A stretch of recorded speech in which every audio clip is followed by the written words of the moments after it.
Malcolm. It's another Money Monday. What's going on with you? Not much, man. Another day in DC. Can I say really quickly though, one of the things that drives me craziest about DC is bicycles on the street during rush hour traffic. Why does that get on your nerves? Did you almost hit somebody? I almost got hit, which is an amazing thing. Like I'm in a car, a 3,000-pound metal machine, and I almost got hit by a guy texting and driving on a bike. He was texting on a bike? Yes, but I'm 100% sure they would have said it was me. So, That's hilarious. I'm a little bit disgruntled, but, Disgruntled per usual. Of course, we want to remind you you're listening to Manage Your Damn Money with Ben and Malcolm. This is the place where we talk about money in a fun way and try not to bore you while doing it. So real quick, some big news for us. This past week, we hit a really big milestone. We had set a goal earlier this year, I think back in April, of hitting 10,000 downloads per month. And our listeners and viewers sized us so hard. We hit 10,000. And currently, in the month of June, we're at above 12,500 downloads for this month alone. So continue to share Manage Your Damn Money. Continue to let your friends know that this is a great podcast and something to watch live as well. How do you feel about that, Malcolm? We set a goal. We hit it way ahead of our schedule. So too bad we don't have an applause track. Like I feel like we're missing out on that, right? I'm excited about it. The only bad thing is now we have to set another goal, right, and work to hit that. Absolutely. Since we're so far ahead of schedule, absolutely. Then, Yeah, definitely. So thanks to our listeners. Of course, you can just tell people to search Manage Your Damn Money either on SoundCloud or on the Apple Podcast platform, and you can find us. Also, leave us a review. Tell us how we're doing. And we will continue to pump out the wonderful content. Also, keep an eye out for this. We'll be promoting on social media. We have a couple of written contributions I do with Blavity.com, our friends over at Blavity. So keep an eye out for that. But today's conversation at hand for this episode, hilarious survey that was run by LearnVest gave us some new details. That's going to give us the platform to talk about millennials, travel, and trips overseas without breaking the bank. Very interesting conversation, very interesting stats on travel and how that happens. But before we get into that, as we do in every show, we're going to do headlines. This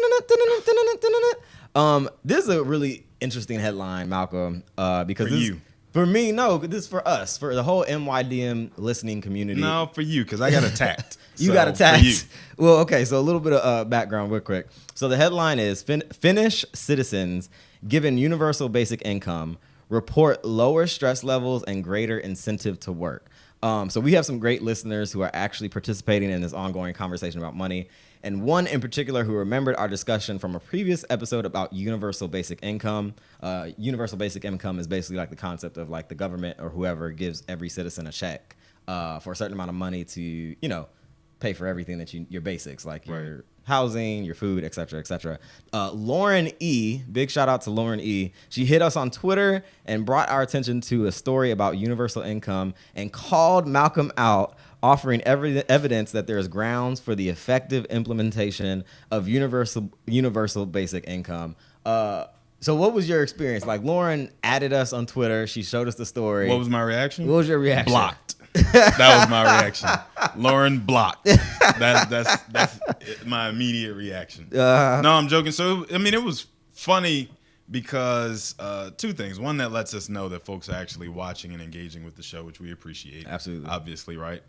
Especially with that number of downloads that tells us we're doing something right. Absolutely. But separately from that, it was interesting that every time we get somebody who sends a message via social media or an email or whatever, it's always in agreement with you. I've yet to have anybody send anything in and say anything that gives remotely the idea that they agree with Malcolm, which I don't really appreciate, to be honest. But it happens. I got thick skin. There's this good cop, bad cop dynamic setting up here. I'm okay with it. Of course you are. I feel like the Stephen A. Smith of personal finance. So I'm always the bad guy that everybody loves to hate and attack when they come in, but they love talking to me about it and hearing my opinion too. So there's something to that too. Absolutely, Stephen A. Smith of personal finance, I guess. So to the story, and of course, if you want to send something to us, a question or a story that you think is interesting that you want us to cover on the show, just send it to info@manageyourdamnmoney.com, or you can just add us on Twitter. And we'll take a look. But Lauren E. sent us this very recent piece in The Independent, which is a publication based in the United Kingdom, which reported findings from a universal basic income program running in Finland. Participants received what was the equivalent of $601 every month for 2 years and do not have to demonstrate that they are actively seeking work. So this program is actually going on right now. So $600 every month, or the equivalent of, I think it's like 473 pounds if you were to make it like, the UK currency. But Finland has given 2,000 of its citizens an unconditional income for the last 5 months. So I think it started in January. Mm-hmm. And some are already reporting benefits such as decrease in stress, greater incentive to find work, and more time to pursue business ideas, which is kind of interesting. Like, of course, if you have some money just given to you, you can kind of focus on some other things. Some stipulations of the program. There are no real stipulations. Recipients do not have to demonstrate that they are seeking employment, and they are not required to report to authorities to prove they still need payment. And one unemployed father who was in Western Finland was picked at random to receive this monthly payment, and he said, unlike when he was receiving standard unemployment benefits, he is now actively seeking work. And I think that had to do with, sometimes if you get part-time work, that can eliminate your benefits. Mm-hmm. But that part-time work still might not be able to support your life. So he was a little bit more picky then when he had like traditional out-of-work benefits. But now that he gets this unconditional income, he's kind of focused in a different way, and it allows him to do different things. So first of all, thanks to Lauren E. for finding that story and for sending it through to us. I guess. And we want everyone to contribute. And like we said, if you have an idea or see a story that's related to something we talked about in a previous episode, send it to us. So how do you feel about this new evidence, Malcolm? It didn't sell me. It didn't sell you. Go figure, right? But Okay. it didn't sell me because it only applies to 2,000 citizens. Mm-hmm. Finland has like 4 million or so citizens. Okay. So Oh my only gosh. 2,000 of the people of Finland get to participate in this. Okay. So imagine, and it's only like 6 months old or something like that, right? It's still. So the program only lasts for 2 years. So Right. you get the income for 2 years. You're used to getting this $600 a month and not having to do anything for it. It just falls out of the sky, right? Right. And then what happens when it goes away? Yeah. Did you do anything? It says that you're not required to get out and find a job, which then means that you aren't going out and finding a job. Is that so what you after assume? 2 years, yes, that's what I assume. You are so. I don't even know what the word is. After 2 years, you've basically been sitting on the couch, and you're like the person in the Everest commercial that they're talking to. That they're like, "What are you doing? Sitting here and not doing nothing. Get your life together. Get out and find a job." Oh my That's God. who they're talking to at The that point. Everest commercials is Like, what you just said. You know exactly what commercials I'm talking about. Though, even I have a full-time job, and I watch those commercials, and I feel like I'm a slacker. Like, they're like, look at you watching TV in the middle of the day. Right. What are you doing?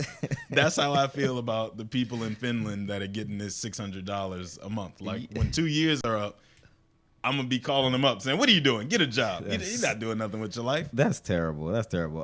Well, I think it's great in this way. I think, number one, this is a test, right? So Sure. this obviously is going to run for 2 years, and then we're going to see at the end what the actual finished benefit of such a situation, Sure. such a situation is. I don't know, and I think it does speak truth to the fact that if you're struggling on a day-to-day basis to make an income, or an income that can support your family or the basics of your family, and you're able to kind of take your mind off of that for a moment, to maybe refocus your career or to find a career path for those who maybe don't have one yet, it certainly is helpful. Now, I think another question, in my opinion, is who in a program like this pays for it. Exactly. Because I think that is one thing. In America, we don't like taxes. And for the most part, a program like that is only going to be paid for through taxes. So I'm in wonderment as to how that gets paid for, unless you start like taxing public companies, if that's even a concept. Or you start does that making mean public that companies. the people who are fully employed, who are right at that line, who could qualify, but they have a job. Right. If I quit my job, I Right. qualify, Right. and I'll just take the $600 a month. So now we have a bigger problem because we Okay. have more people who aren't actually contributing anything to the tax pool Right. because they're not actively employed. That's true. So then how does it? It's one big, That's interesting. I think one. It's like that shell game that people play out in front of stadiums. Switching cups. Pick the cup. But I think it'll be nice to see 2 years from now what the actual finished benefit or what the findings are. Like if they actually interview some of the people who participated in the program. So my question is like, do you think such a thing, that quote or that one father that was interviewed in Western Finland, do you think there would be a scenario where people would feel more inspired to kind of go get a job or kind of find their feet? Or do you feel like more people would kind of just relax and be like, oh, well, I'm chilling because I'm getting this check? I don't know what it's like in other countries, right? Because I've never worked in Finland or anywhere else. But I can tell you that wouldn't work in America. Seriously. Like the fact that like unemployment benefits last a year and then you can re-up and get it for a second year. And they're constantly having to fight this battle in Congress and everywhere else on should we even allow this to continue to be a thing because people use and abuse it so much, or the disability system, the Social Security disability system in this country where, you know, carpal tunnel even qualifies in some cases. And, you know, so I'm going to work every day and my next door neighbor is sitting on the porch smoking a cigarette and like going back to sleep when they're done and I'm going to work. Now we have beef on my block. So, you know, that's not going to work in America. I don't know about other countries, you know, kumbaya might be more of a thing for them. But here in the United States of America, where we can't even agree whether healthcare is a right or a privilege, and that's the thing that keeps you alive, I definitely don't think that's going to fly.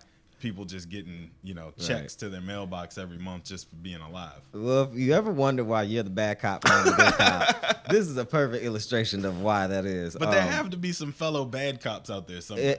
You have to get the information somehow, and if we do it this way, that'll work. We want to remind folks you are listening and watching Manage Your Damn Money with Ben and Malcolm. We're going to, in a minute, take a music break and hear from our music producer and co-producer of this show, Mr. Beats by Beeman. You can listen to his music on Instagram at Beats by Beeman.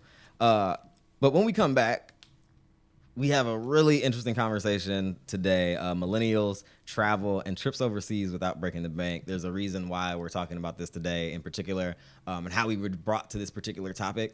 So we're going to take a really quick music break. We will be right back.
We are back here on Manage Your Damn Money with myself, Ben, and my co-host, Malcolm. Today's conversation at hand, very interesting one, millennials, travel, and trips overseas without breaking the bank. We are right at the open of summer when people want to get away and enjoy a beach or a vacation cocktail. Malcolm and I are also on our way to trips within the next couple of months. We both have trips scheduled. And taking cues from MYDM listener Andrew S., we decided we should take a deeper dive into the millennial generation, our penchant for traveling, and how to do it without breaking the bank. So this in part came up because we had a listener send in a question about millennials and millennials travel or desire to travel, because that's like definitely on the rise, Right. At least from what I see.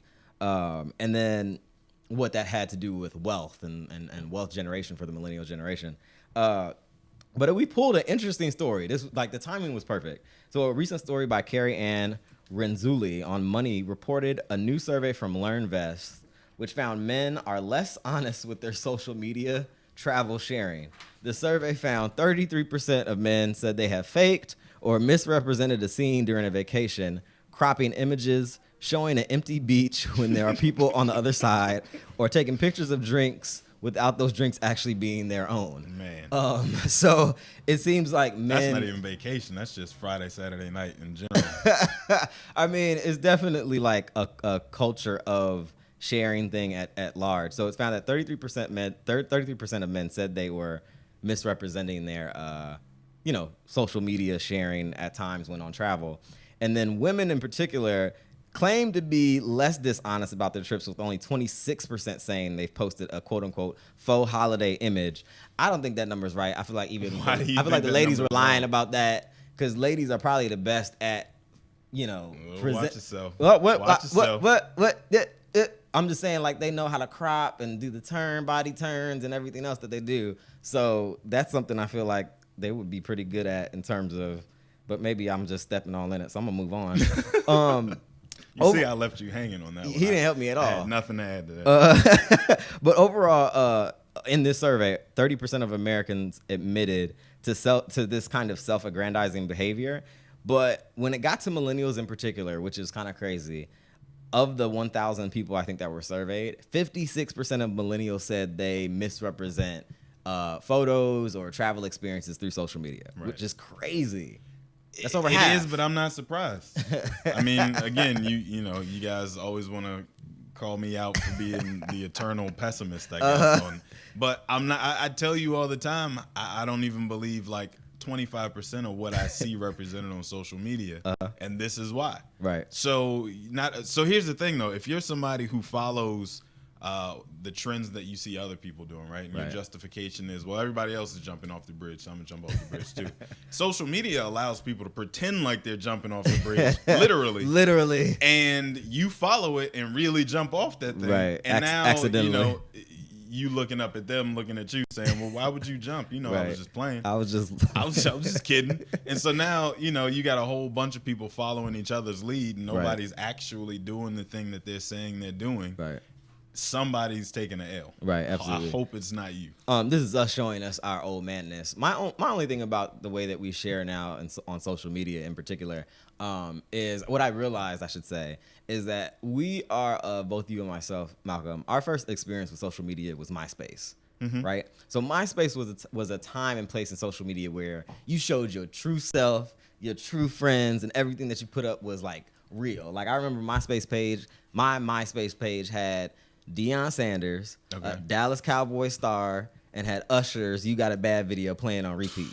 And that, to me, was like me. Like, this is a representation of high school Ben Carter. Right. And this is what I'm about. Right. And so now we have this kind of new kind of culture which says you just present the highlights and the great points of what you're doing, which I kind of feel icky about a lot of the times. But I think that's probably why we're not really highlighting the great points of your life is fine. Yes. Like, that's basically your online resume. Okay. So, you write a resume for a job, you should only highlight the good stuff you do, right? But it's the creating and fabricating good stuff that I have a problem with. So, if you are going to go through the trouble of being a great person and an interesting person, then yes, brag about it. Let people see it, shine. Right. But if you're going to pretend to be all that and, meanwhile you're laying in the bed, photoshopping pictures, well, now, I have a problem with that. Absolutely. That's the part of social media that really bothers me. No, brag about, your legitimate wins, right, and let your friends encourage you and so on. But right. Definitely. Well, the LearnBest survey also found that although average Americans spend 10% of their annual income on vacations expenses, that is amazing to me. Yeah, that seems like a lot. 10% of your annual income. Yeah, that seems like a lot. And then 55% neglect to include those costs in their financial planning. So it's like they kind of plan their budgeting all throughout the year, every month, without necessarily including whatever vacation plans they have. And then 3/4 of the Americans, or the people surveyed, said they have gone into debt, raking in about $1,100 on average in order to pay for vacations. So obviously that means that recovering from that splurge takes on average about 6 months, said the respondents to this particular survey.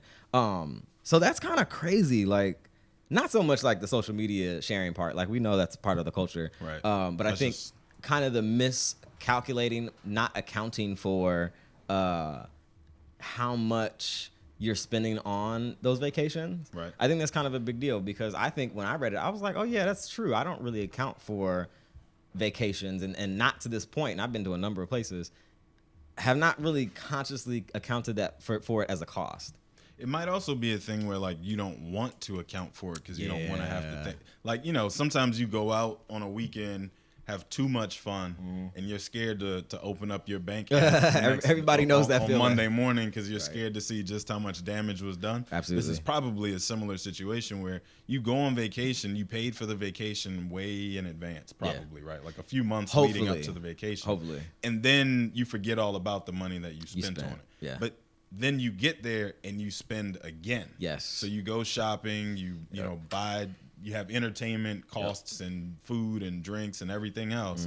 You rack that up even worse, and you forget to account for that part, the spending money that goes into it. Absolutely. I think that's a big deal. We'll get later in the show to actual things that could actually save you money on traveling and how you can do it in a way that's conscious of your pockets. But what you said is very true about making sure that you spend, or some people you spend ahead of time and you forget about it, but then you're spending again.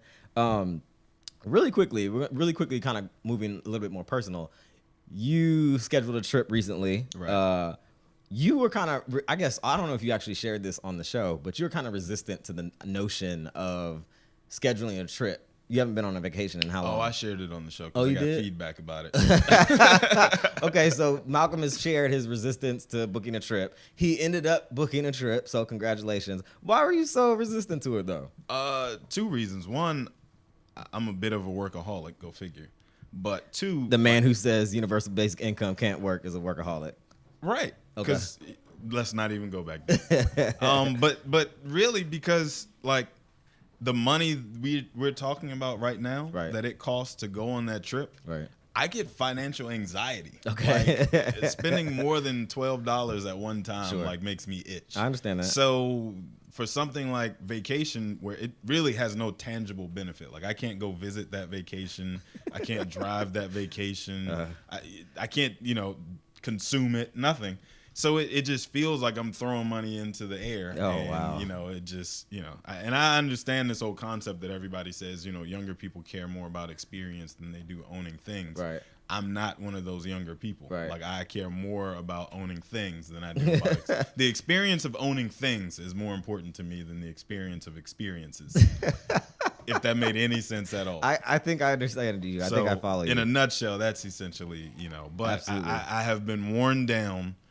I have been convinced that every once in a while you do have to unplug. It's been probably 2 years or so since I took a vacation, and I think it was 6 years before I took the one I took 2 years ago. Right. So So this is well deserved, sir. So good for you. We want to remind folks that you're listening and watching Manage Your Damn Money with Ben and Malcolm. We're gonna take another quick music break. But when we come back, we're gonna actually get into the details of millennials travel and trips overseas without breaking the bank. We're going to talk about a couple other travel-related things, but also get to some things that are going to help you save money and keep costs down when you actually travel. You're listening and watching Manage Your Damn Money with Ben and Malcolm. We will be right back.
We are back here on Manage Your Damn Money with myself, Ben, and my co-host, Malcolm. Today, on this conversation at hand on Manage Your Damn Money, we're talking about millennials, travel, and trips overseas without breaking the bank.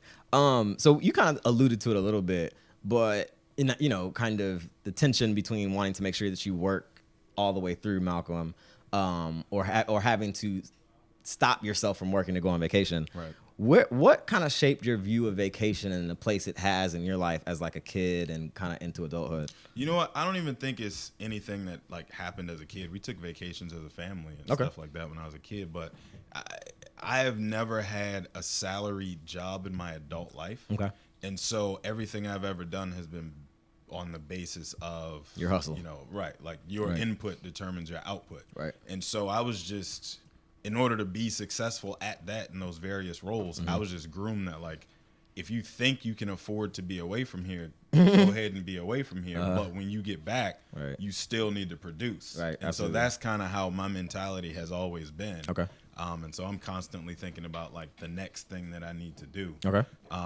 Whereas, you know, folks who are on salary, you have no motivation to do Right. anything different, you know. Absolutely, absolutely. It's definitely a different incentive structure. For me, I think I can't really think of anything in terms of vacation or anything that shaped my views of vacation.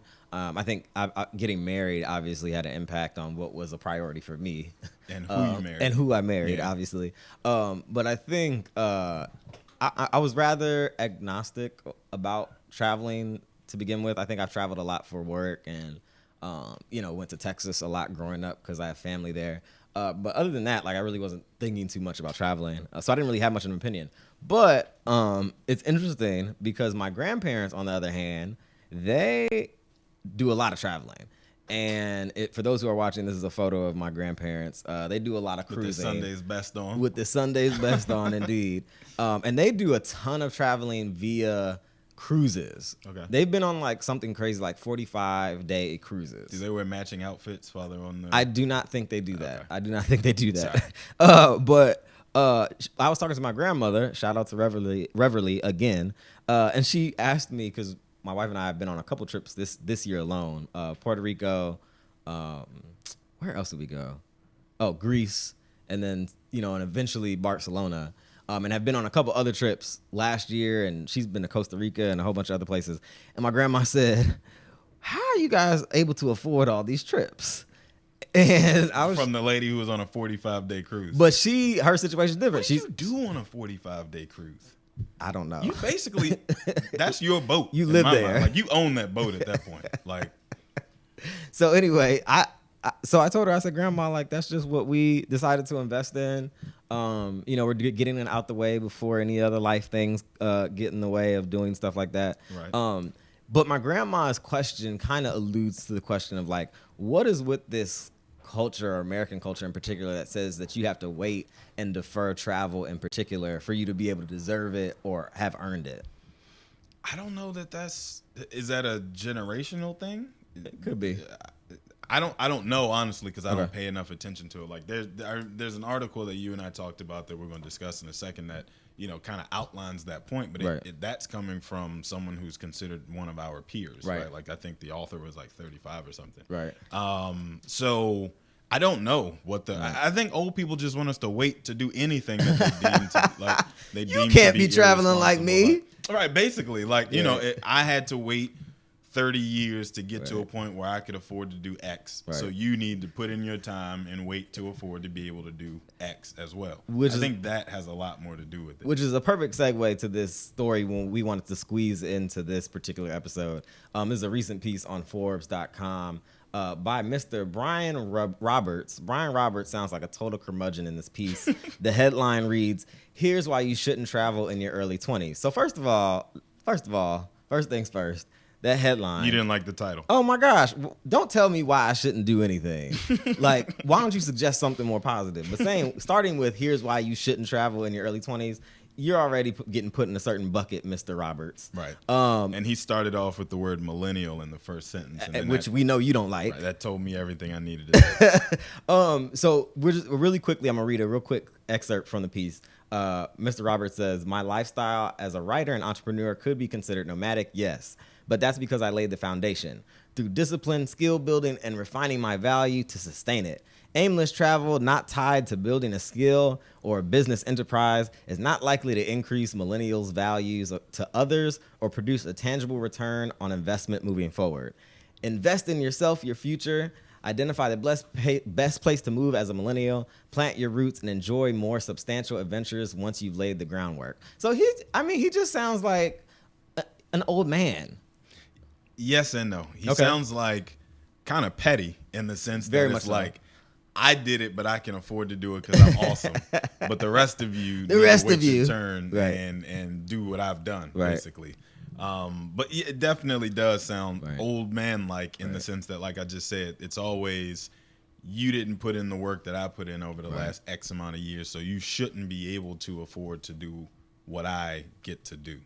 I don't like to see you here enjoying the same amenities that I enjoy at the age of whatever. So you 22-year-old, Right. recent graduate, sit down. You're not supposed to be traveling like Now, that. granted, I'll say there is some validity to the folks who caution folks not to go on vacation before they've done X or Y. Sure. So, for the folks who haven't paid student loans, Okay. who haven't, moved out of, no, not paid them off, Okay. but like, you're behind on Oh, student right, loans, okay. your obligations for the month or whatever like that. Yeah, sure. In lieu of, I want to go on this trip, so I'm not going to pay any of my bills. That's true. That kind of stuff, or, where they were talking about folks going into debt to go on Right. trips, that kind of thing. That, I understand if that's your hesitation, that you don't want 20-somethings going on. That makes sense. But let's not be so vague then. Right. Because some people do make decent enough money to be To able go to do somewhere. both. You can be responsible and go on vacation, Absolutely. and so on and so on. So And there's a counterbalance too to that conversation, which is kind of the other side, which we alluded to earlier in the show. This growing desire amongst millennials broadly, this growing interest in travel and adventure and exploration across the globe. Where do you think that's coming from? It's almost like travel is becoming more important than some of the old traditional milestones of like American Pie, a house, white picket fence, a dog, and 3 kids. Like traveling is almost more important than that now. So I've told you my personal reticence about this whole thing when people talk about young people like us, millennials, if I have to use the word, Yes. and our attitudes toward personal finance in general. I think part of it is like everything you read about when it pertains to us and the future Right. financially is negative. Yeah. Not only is it negative, it's terrible. Yeah. So it says to you basically, you'll never own a house. You'll never have the white picket fence and the 2.5 kids and the 3.5 dogs and the whatever else goes into the American dream. So you best not even try. And so if I'm looking at that and I'm, in that demographic, I'm saying, well, what's the point? Why Right. even try to be Right. even mildly responsible with it if everybody I listen to tells me I'm doomed anyway? If I try or if I don't, I Right. might as well go have some fun. Right. Take these trips. Absolutely. Be on Instagram flexing, enjoy it while I can. On 'cause, Instagram, straight flexing. like if I'm gonna end up in the same place as everybody else anyway, Right. like what's the that I think that has a little bit to do with it, and that's kind of my fear in general about our generation and our generation's attitude toward money. Where Okay. it's kind of like I'm just throwing in the towel, I give up before Right. I even get started. I'm just gonna accept my fate now. Since everybody keeps dumping on you, telling you it's going to be so bad, it's going to be so bad, Right. and no matter what you do, you're doomed. Right, absolutely. We want to remind folks you're listening and watching Manage Your Damn Money with Ben and Malcolm. We're talking about millennials, travel, and trips overseas without breaking the bank. It's interesting because I think, obviously Instagram, ironically, and other social media platforms have a lot to do with why there's a growing interest in travel. Obviously, having the opportunity to take a picture with a beautiful scenery behind you is a really great thing and self-aggrandizing thing that makes you feel good. If you get a bunch of likes on it that you don't normally get, that's entertaining too. Get a little shot of that dopamine, I think, that hits when you get likes. How much do they pay for likes these days? Right. But anyway, so that's an interesting progression. But real quick, another article, which the headline read, Americans take on this much debt to pay for vacation. It was a CNBC story by Emily Bohatch, which explored the debt people take on to afford trips and vacations. This story also, interestingly enough, cited the LearnVest story mentioned earlier, which surveyed, again, 1,000 adults. And showed grown folks take on as much as $1,100 worth of debt to go on vacation. A Bankrate.com chief quoted in the story, the chief financial analyst, Greg McBride, is quoted in the story and attributes debt for vacation to a lag of income. People's expenses are going up and people's income is barely keeping pace, if at all. According to the survey, as I may have mentioned before, 55% of Americans forget to even consider their vacations when laying out the budget for the year. About 1/3 of the respondents say saving for vacation is a top priority, ranking it higher than saving for a house or retirement, which is kind of to your point that we talked about earlier. vacation's becoming the new white picket fence, or should I say, traveling is becoming the new white picket fence of sorts, or at least in this era of life. It's like a badge of honor. To some extent, Like to talk to people about how many stamps are in your passport is like the new, I got this many square feet in my new house I just bought. That or is I got, true. you know, this new car. Or how many stamps does your passport have? Like, that's kind of like the trade, the barter system at Absolutely. brunch, you know, for bragging rights. Look at my stamps, girl. So here's another question. Do you account for travel in your yearly planning financially? When I plan to actually go on vacation, yes.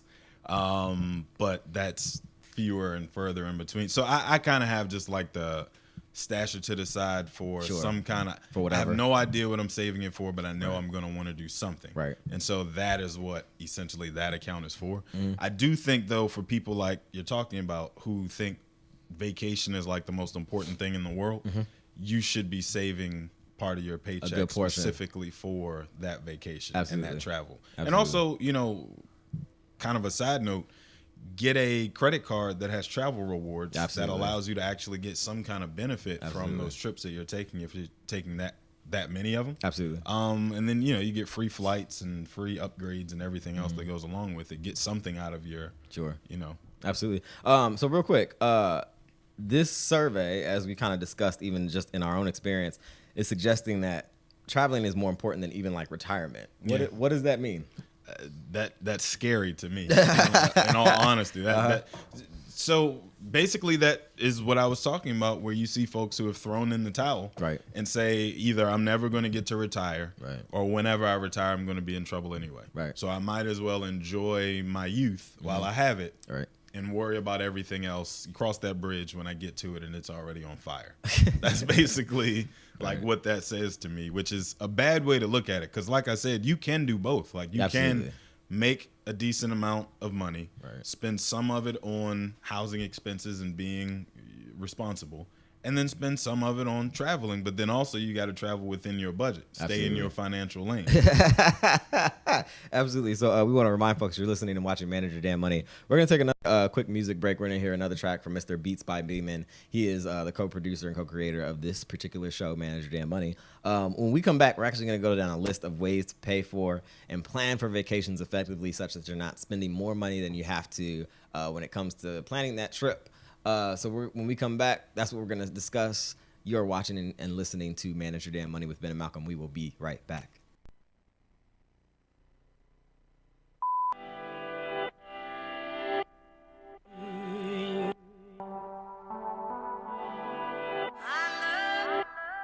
Ladies and gentlemen, Willie Beeman has gathered again.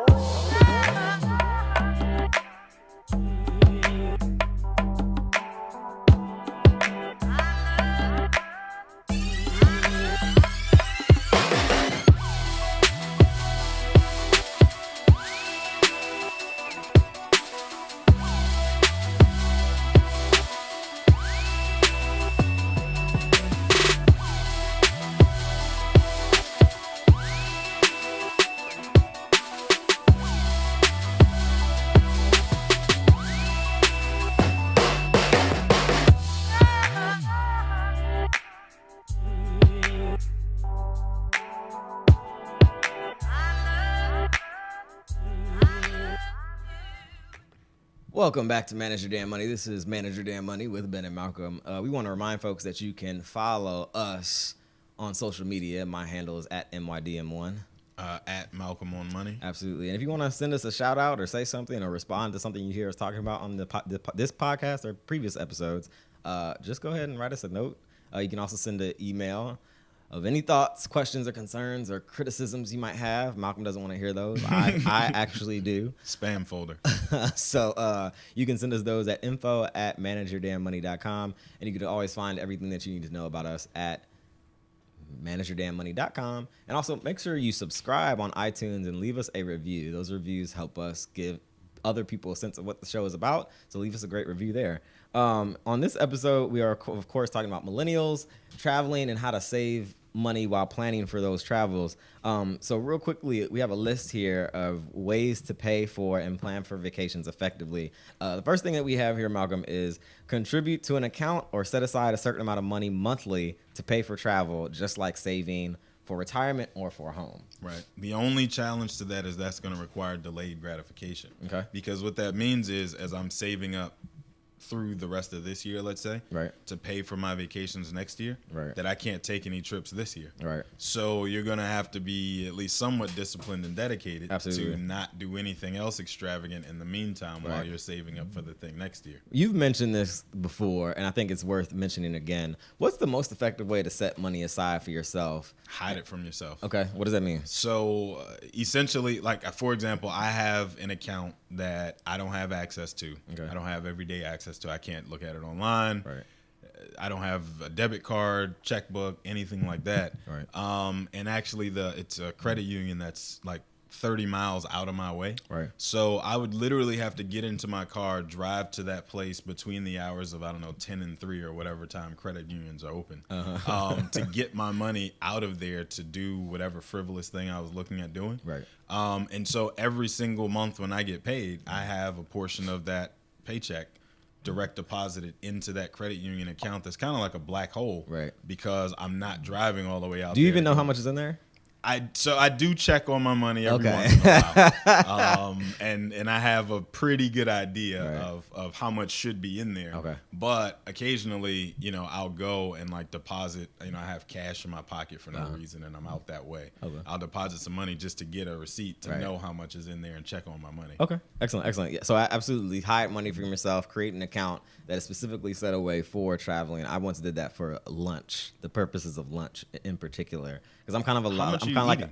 I'm like at a. I had a thing, not so much now, but I used to have a thing where I used to want to eat lunch or buy lunch at work because I felt like I deserved it. Anyways, Okay. so another way to pay for and plan for vacations effectively, make a vow, to avoid debt to travel. So just straight up saying if you can't afford it or you're not in a position to really pay for it effectively, just, you can't go, and just make that the blanket statement across the board. Also a big one, prioritize destinations. Make a list and only pay for high priority trips. So I would suggest people actually know in advance of anyone bringing them the possibility of going to this or that trip or Right. this or that country, a list of places you in particular would like to go. And if I see. if an opportunity So if comes it's not on my along, list of places I want to go to. then the consideration, it has to get scrutinized even further, because if it's not knocking something off your list, then that means you're actually having to contribute more money towards traveling in a way that hasn't quite satisfied your interest in terms of what you're looking to do. But what if I just don't know geography well enough to pick enough places? And then you say, hey, Malcolm, let's go to Cuba. And I'm like, oh, it wasn't on my list, but Cuba sounds dope. Sure. Then what do I do? I think the list can be a moving document, but Okay. you do have to understand, I believe, that all destinations are not equal to you. Because for me, I have a bit of Latin influence family lineage way back. And for me, going to a Spanish-speaking country is of higher priority because of the influence it had on our family, than going to like Croatia, for instance. Like, that's not high on my list. So someone says, let's go to Croatia, I'm gonna be like, no, why? So 'Cause- you'd rather go merengue with your cousin than Absolutely. go visit some strangers in Croatia. Absolutely. So in that way, know where you would like to go and have like a list or a working list. I would also say find and follow travel alert and travel deal websites. I don't even know what they're called, frankly, but I know from time to time there'll be like a big dust up Travel hacks. Yeah. Where there'll be a mistake made on a travel fair, or there will be like some mistake made on this or that. Usually has to do with planes. For instance, I myself and a bunch of other people went to Dubai on a fare glitch during Christmas time a couple years ago. I remember It was the Christmas hysteria. morning. Yeah. Yes. So so we bought those tickets that morning, and it was a flight to Dubai round trip for like $214 each. And And Instagram blew up. yep. blew up. Absolutely. And it was completely dependent upon who you knew and whether or not you were going to come across that and if you did it quick enough. Because Right. I think it was just that morning portion. It didn't last very long at all. Right. So those kinds of things are important to follow and keep track of in some kind of way. There was also several weeks ago, maybe a couple months ago now, there was like a flight mistake or glitch to South Africa somewhere. So those kinds of things you want to take advantage of when you have the opportunity. Also, you mentioned this earlier in the show, Malcolm, credit cards. The importance of, if you're going to travel, making sure you have a credit card that gives you some kinds of rewards or travel rewards Right. to spend that, especially flights and hotels. Kind of explain that to me real quick. Well, I mean, so essentially, if you are a person who's going to travel that regularly or that expensively, one or the other, right? Right. Because sometimes it's based on the dollars you spend. Then having a credit card from, one of these banks that offers different travel rewards programs, you spend X amount and you end up with a free flight a year from now. Right. Or you spend X amount and you end up with a free hotel stay. Right. Those kind of things cut down the cost of your future travel expenses. Right. So then it kind of motivates you to travel the same way, Right. if that makes sense. So you plan your travel out, I guess is what I'm saying. You plan your travel out at the beginning of the year the same way every year, so that you know what's going to pay these points, what we're going to use the points for, all that kind of stuff. Right. And again, it kind of goes to the point of just like planning it out in advance. Right. That helps you actually do it efficiently. Absolutely. Another thing that people should do, plan trips a year in advance or as close to a year in advance as possible. And so that means like your flight, your hotel, pay for those things out and over time. So maybe like first buy the flight so you know you're going. Then 2 months later buy the hotel or the Airbnb or wherever Right. it is you're going to stay. And then also when you get There's like a line though of how early is too early to buy a flight and where's like the sweet spot, whether it's 3 months in advance or whatever that is. It's definitely not something that's a hard, fast ratio. I think you just have to use your best judgment in terms of, am I willing to pay for this $500 flight when I know it can get up to be about $800? Right. Is that a good buy? And same with like where you're staying on a night to night basis wherever you're going to travel to. Adults only, no kids. That's a requirement That's for my Malcolm. criteria. Okay. And then so by the time you leave, about 80% or so of your stuff that you need to pay for can be paid for. Like a good portion of the major things. No, maybe not food. No, maybe not like excursions and everything like once you get there, but making sure that most of the big things are already taken care of and done over time allows you to recover such that when you're ready to go, you already have another bit of savings Right. to take you on your way.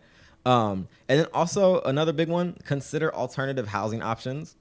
So obviously there are home sharing platforms that I kind of just mentioned before. Also hostels and a big one is sharing hotel rooms with friends. So like doing 4 to a room, though it's not totally comfortable, you still get the benefit of like a nice place with a good shower, and then you can bunk up however.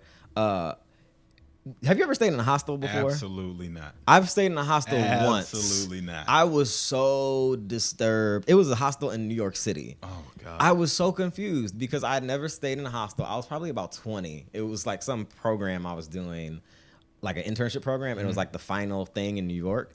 And they put us up in a hostel. So here I am thinking I'm walking into a hotel room. Oh my God. And it's like a room full, like with 4 bunk beds for 8 people. And I was like, wait, what? I would have walked across the street and got a hotel room somewhere. Well, then I couldn't afford a hotel room of my own, and so I walked in. I put my stuff in like a corner. I tried to like commandeer a little space for myself. And then the craziest part, I think I stayed there for 2 nights, Oh, and man. seeing You came people back? like, I had to, and seeing people like kind of in and out, kind of in I guess the word transient fashion. Mm-hmm. It was like, oh, this is what a hostel is. That was definitely like a rude. I haven't stayed in one since. See, I was gonna say like you don't necessarily have to go for like the super deluxe ocean view room on the Right. top floor of the hotel. Okay. Since you're gonna spend most of your time out doing stuff anyway, right? The room doesn't matter as much. Right. But I definitely wasn't gonna suggest a hostel. Like, that's the opposite end of where I was gonna go with that. And if you're young and you're 23, 24, you can stay in a hostel and save yourself some money. If you say so. If you say so. So another one on the list, understand the full cost of traveling is not just flight and hotel, but also transfers, taxis, dining, tips. Make sure you have travel emergency funds in case wild stuff happens. So not only do you have to have everything ready so that you can pay for, food and eating and all that, you have to make sure that like if some stuff goes down, you have some tie you over till that stuff gets resolved. And hopefully in cash. You like cash? Well, I mean, what if I'm in a country that doesn't accept my, Visa card from my bank here in America?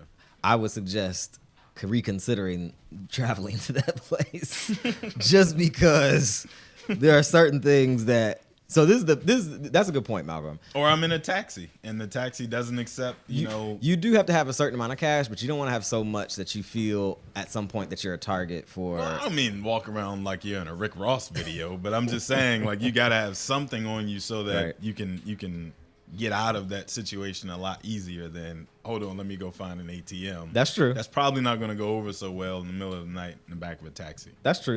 And you got to make sure that you convert your money and consider what the conversion rate is. Like when you go to the UK, your dollar doesn't quite go as far as That's it does here. important too. So you don't over tip. Right, so you don't over tip. Some countries have totally different viewpoints on tipping. Like tipping is included in the actual price of the food, so you don't have to tip at all. And sometimes the country just doesn't value tipping, so it just depends. Ask the locals. And then also a really big important part that doesn't have directly to do with saving money, but is very important. Make sure you set travel notices with your bank. So as I put on here, limit the cash you carry at least on you when overseas. But I think it is a good point to have a balance between your credit card that works overseas and knowing it works, and then also cash. And that's, of course, to avoid any fraud.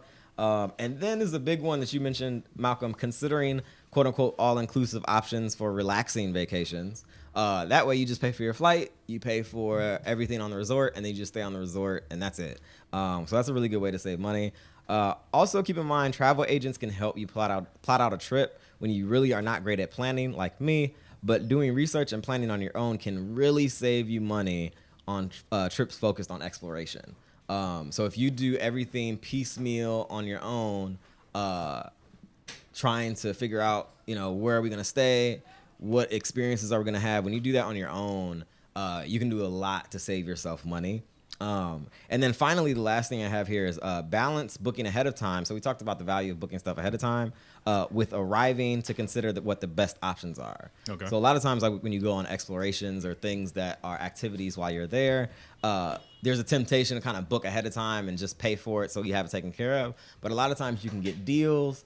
You can finagle and work with people who are offering the service. The prepaid deals are never going to be as good as what you can experience when you go to that place. Absolutely. And then you ask people who live there, what should we do? Absolutely. There's no way the travel sites online are going to be able to take you to the better places that, their connections are based on who's giving them a kickback. Absolutely. The local connections are like, I want you to have a good time so you Right. bring more friends to this country and Right. spend some money here and help our local economy. So Right. we will show you the good time. Absolutely. So And you could save money and you also get to see what it is that you're getting. Yeah. Whereas if you're doing it online, you're not necessarily sure what you're going to get out of it. But if you're sitting in front of somebody, they could tell you we're going to go here, here, and here. Then that's an opportunity for you to kind of pick what situation is going to be best or of most value to you.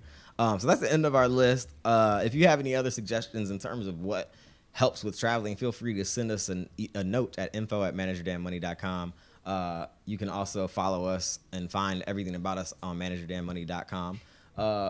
And we want to encourage people to subscribe on soundcloud.com/manageyourdamnmoney or just search Manage Your Damn Money on the Apple Podcast platform, and you can subscribe there, leave us a review. It was another great show, another great Money Monday, Malcolm. Hope that helps somebody. Hope that helps somebody. Just a little bit of wisdom that we have to share on traveling.